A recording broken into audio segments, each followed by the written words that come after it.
Teman-teman, udah nggak asing lagi ya kasus korupsi di Indonesia. Dan ini seakan-akan nggak pernah bisa hilang dari kultur budaya Indonesia.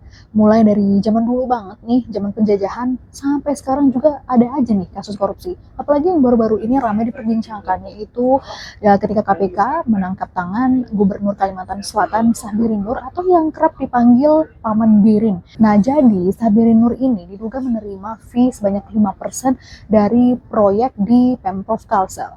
Oke, itu tadi soal kasusnya. Ada beberapa hal yang unik yang perlu disoroti dalam setiap kasus korupsi Indonesia, yaitu adalah kode-kode yang dipakai. Termasuk juga dalam kasus Sahbirin Nur ini memakai kode logistik paman. Penyerahan uang suap kepada Sahbirin Nur dikirimkan menggunakan sejumlah koper dan kardus di mana ada bertuliskan logistik paman. Tapi bukan ini aja sih teman-teman, kasus-kasus korupsi yang pernah ada juga kerap sekali menggunakan kode-kode rahasia. Apa aja kode-kodenya? Yuk kita bahas. Jadi tahun 2023 lalu ada juga kasus suap yang melibatkan Yana Mulyana, Wali Kota Bandung dalam proyek Bandung Smart City. Bukan hanya Yana Mulyana saja yang ditetapkan oleh KPK sebagai tersangka, tapi ada 5 orang lainnya. Jadi totalnya adalah 6 orang tersangka. Kode-kode yang digunakan juga cukup unik. Adapun kode yang dipakai adalah everybody happy ketika seseorang telah menerima uang suap dan nganter musangking ketika akan memberikan uang suap. Mundur lagi ke tahun 2016, ada kasus skandal dagang perkara yang menyeret penjabat Mahkamah Agung yaitu Andri Tristianto.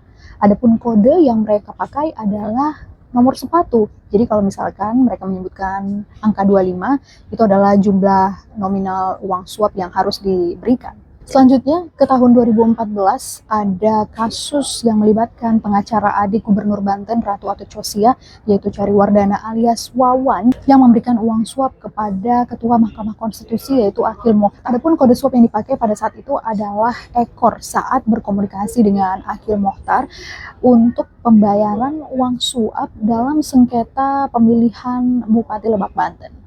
Selanjutnya ada Apple Malang dan Apple Washington dalam kasus Wisma Atlet yang menyeret nama Angelina Sondag, wakil sekretaris jenderal Partai Demokrat kala itu di tahun 2011. Jadi emang ramai banget waktu itu dibahas soal Wisma Atlet SEA Games 2011. Angelina Sondag waktu itu menjabat sebagai wakil sekjen Partai Demokrat berkomunikasi dengan Direktur Marketing PT Anak Negeri yaitu Mindo Manurung.